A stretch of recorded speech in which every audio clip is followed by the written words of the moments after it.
A bomb maker in the 2002 Bali attacks that killed 202 people has been released from an Indonesian prison on parole after serving half of his 20-year sentence, despite the opposition of Australian Prime Minister Anthony Albanese, who described him as abhorrent. Umar Patek was a leading member of the Qaida-linked network Jemaah Islamiyah, which is blamed for the bombings at 2 nightclubs in Kuta Beach. Indonesian authorities have said Patek was successfully reformed in prison and they will use him to influence other militants to turn away from terrorism.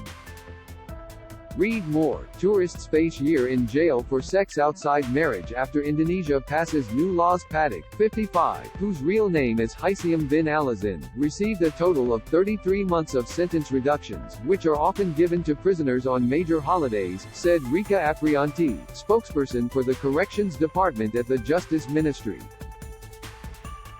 Most recently, he was granted a 5-month reduction on August 17, Indonesia's Independence Day. That meant he has fulfilled the parole requirement of serving 2/3 of his current sentence, she said. Patek was found guilty by the West Jakarta District Court of helping build a car bomb that was detonated by another person outside the Sari Club in Kuta, moments after a smaller bomb in a backpack was detonated by a suicide bomber inside the nearby Paddy's Pub nightclub.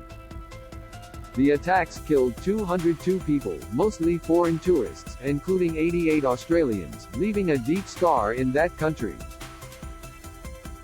Albanese recently described Patek as abhorrent and said his early release would cause further distress to Australians who were affected by the bombings. In August, Albanese said the federal government would make diplomatic representations to Indonesia, opposing Patek's release. "I feel a great deal of common distress, along with all Australians, at this time," Albanese said at the time. "We had been advised by the Indonesian government of this further reduction. This will cause further distress to Australians who were the families of victims of the Bali bombings." Patek was sentenced to 20 years in prison a decade after the bombing. He left Bali just before the attacks and spent 9 years on the run, during which he was considered one of Asia's most wanted terror suspects.